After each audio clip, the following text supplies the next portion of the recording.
योग विद्येचे जनक महर्षी पतंजली यांच्या जन्माबाबत निश्चित माहिती मिळत नाही, परंतु त्यांचा जन्म उत्तर प्रदेशमधील गोंडामध्ये झाला असे सांगतात. त्यावेळी तेथे पुष्यमित्र शुंग यांचे राज्य होते. त्यांना शेषनागाचा अवतारही मानले जाते. काही वर्षांनी ते शिक्षण घेण्यासाठी काशीला गेले. तेथे त्यांचे शिक्षण पाणिनी यांचेकडे झाले. शिक्षण पूर्ण झाल्यानंतर त्यांनी पाणिनी यांच्या अष्टाध्यायी ग्रंथावर टीका लिहिली. त्याला महाभाष्य असे म्हटले जाते.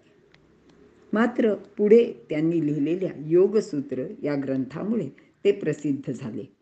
यामध्ये एकूण 196 योगमुद्रांचे वर्णन आहे. खरे तर पतंजली मुनींचे आधीसुद्धा योग पद्धती प्रचलित होती, परंतु ती धर्म आणि अंधविश्वास यामध्ये अडकलेली होती. पतंजलीने त्या सर्व गोष्टी बाजूला सारून सर्वांसाठी योग प्रक्रिया खुली केली.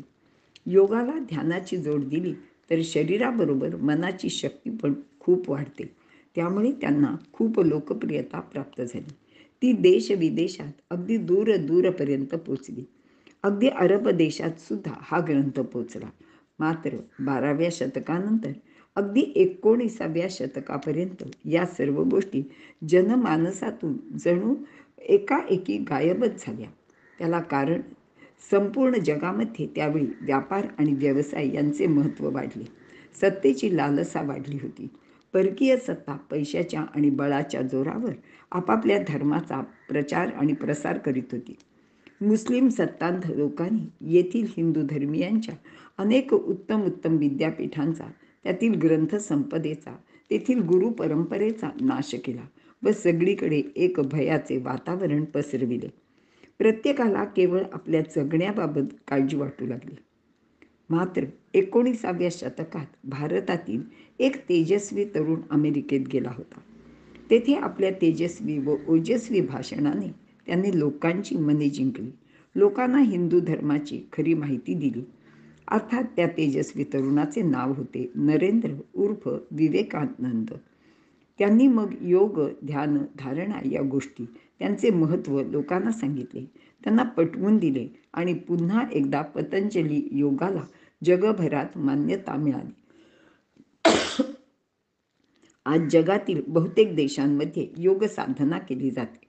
21 जून 2015 सर्वप्रथम जागतिक योग दिवस म्हणून साजरा केला गेला. याचे श्रेय भारताचे पंतप्रधान नरेंद्र मोदी यांना जाते आणि 175 देशांनी या गोष्टीला मान्यताही दिलेली आहे. पतंजलीच्या जन्माबाबत एक लोकविलक्षण हकीकत सांगितली जाते. ती अशी की त्यांचे पिता अर्घ्य देत असताना दिव्य रूपामध्ये ते वरून त्यांच्या ओंजळीत येऊन पडले. ओंजळीत पडले म्हणून त्यांचे नाव पतंजली. त्यांना भगवान शेषाचा अवतार मानले जाते. त्यांचे कार्य अलौकिक आहे. त्यांनी सर्व मानव जातीचे कल्याण कसे होईल याचा विचार करून 3 महान ग्रंथांची रचना केली. त्यांचे वर्णन करणारा हा श्लोक बहुश्रुत आहे. अनेक लोकांचा तो मुखोद्गतही आहे.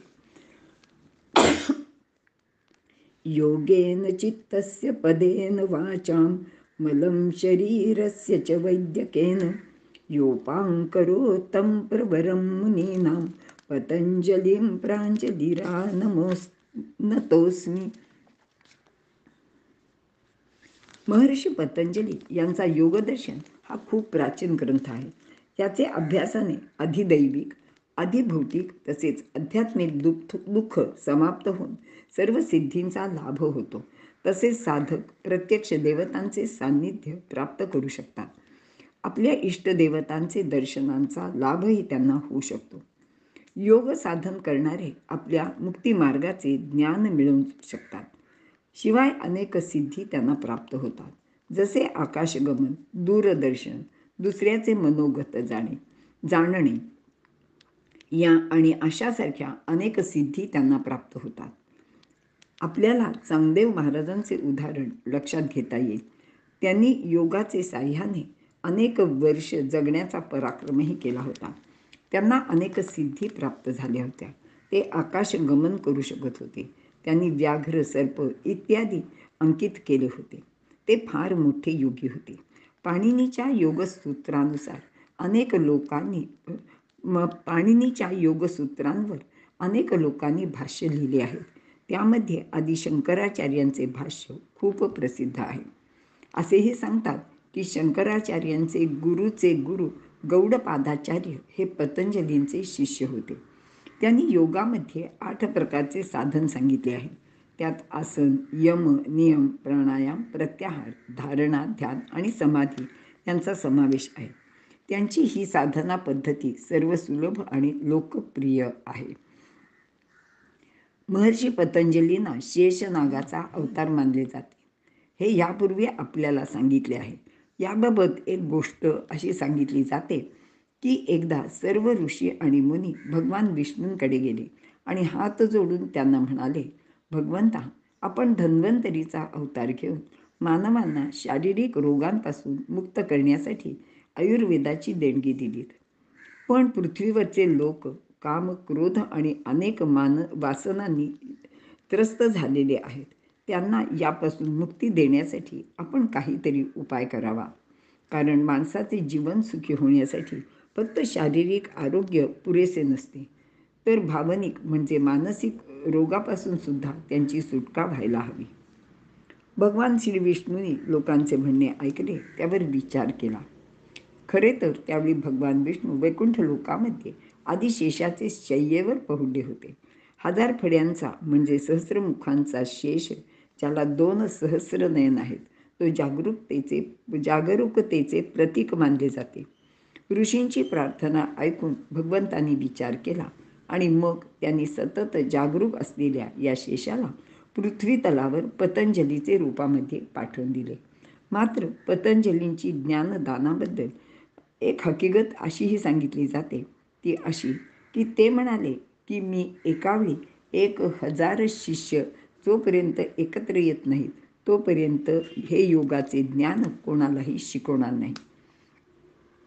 काही दिवसांनंतर विंध्य पर्वताचे दक्षिणेला हे 1000 शिष्य एकत्र आले. त्यांनी योग ज्ञान मिळावे म्हणून पतंजलींना प्रार्थना केली. त्यावेळी पतंजली म्हणाले, ज्यावेळी मी शिकवत असेन त्यावेळी विद्यार्थ्यांच्या मध्ये आणि माझ्यामध्ये एक पडदा असेल. ज्ञानदानाचे शिक्षण पूर्ण होईपर्यंत त्यापैकी कोणीही कधीही तो पडदा दूर करून पाहायचे नाही आणि मी शिकवत असताना कोणीही वर्गाच्या बाहेर सुद्धा जायचे नाही. मात्र एकदा असे झाले की एक विद्यार्थी लघुशंकेसाठी गुपचूप बाहेर गेला.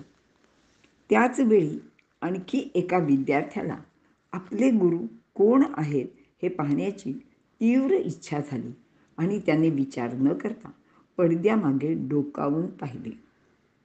त्यावेळी त्याला जे दिसले ते खूप भयंकर होते, कारण तेथे सहस्रमुखांचा शेषनाग होता. त्याचे निश्वासातून विष बाहेर पडले आणि सर्व विद्यार्थी त्या विषाने तत्क्षणी मृत पावले आणि जो एक लघुशंकेसाठी गेला होता तो वाचला. त्याने खूप क्षमा याचना केली आणि ज्ञान मिळावे म्हणून प्रार्थना केली. त्यावेळी पतंजली म्हणाले की ठीक आहे, मी तुला ज्ञान देतो, पण तुला त्याचा उपयोग होणार नाही, कारण तू ब्रह्मराक्षस होशील. आणि ज्ञान देऊन झाल्यावर तो शिष्य खरोखर ब्रह्मराक्षस होऊन एका झाडावर लटकू लागला. अशी अनेक वर्षे गेली. तो शिष्य त्या स्थितीत झाडावर राहत होता. मात्र काही वर्षांनंतर पतंजलींनी त्याला शापमुक्त केले व त्यानंतर त्या शिष्याने त्यांच्या काही शिष्यांना ते ज्ञान दिले. यामध्ये शंकराचार्यांचे गुरु गोविंद पाद यांचा समावेश होता. त्यांनी ते शंकराचार्यांना दिले. नंतर शंकराचार्यांनी त्यावर टीकाग्रंथ लिहून ते ज्ञान सर्वांना खुले केले. अष्टांग योगाची जी 8 अंगे सांगितली जातात त्याची थोडक्यात माहिती पाहू. 1. यम. यासाठी 5 सामाजिक गोष्टींचे आचरण बंधनकारक आहे. यात अहिंसा, सत्य, अस्तेय, ब्रह्मचर्य आणि अपरिग्रह महत्त्वाचे आहेत. 2. नियम. शरीरातील मल म्हणजे शौच आणि मनातील घाण बाहेर काढण्यासाठी नियमितपणा, संतोष, स्वाध्याय आणि ईश्वरावर पूर्ण श्रद्धा गरजेची आहे. 3. आसन. यामध्ये योगात सांगितलेली विविध आसने येतात. 4. प्राणायाम. आसनात असताना आपल्या प्राणांवर म्हणजे श्वासांवर नियंत्रण ठेवणे. 5. प्रत्याहार. अंतर्मुख होऊन मनावर नियंत्रण ठेवणे. धारणा. एकाग्र चित्त होणे. ध्यान. वरील सर्व गोष्टीचे नियमित पालन केले तर ध्यानामध्ये स्थित होता येते. समाधी ही सर्वात शेवटची, अवघड व दुर्मिळ गोष्ट आहे. ध्यानाचे परम अवस्थेचे रूपांतर समाधीत होते. तीच परम चैतन्याची अवस्था असते. वरील सर्व माहिती मला जशी उपलब्ध झाली तशी मी सांगण्याचा प्रयत्न केलेला आहे. योग या विषयाबद्दल मला स्वतःला जास्त काही माहिती नाही, त्यामुळे अनुभवसुद्धा नाही. ही गोष्ट आपण सर्वांनी कृपया लक्षात घ्यावी.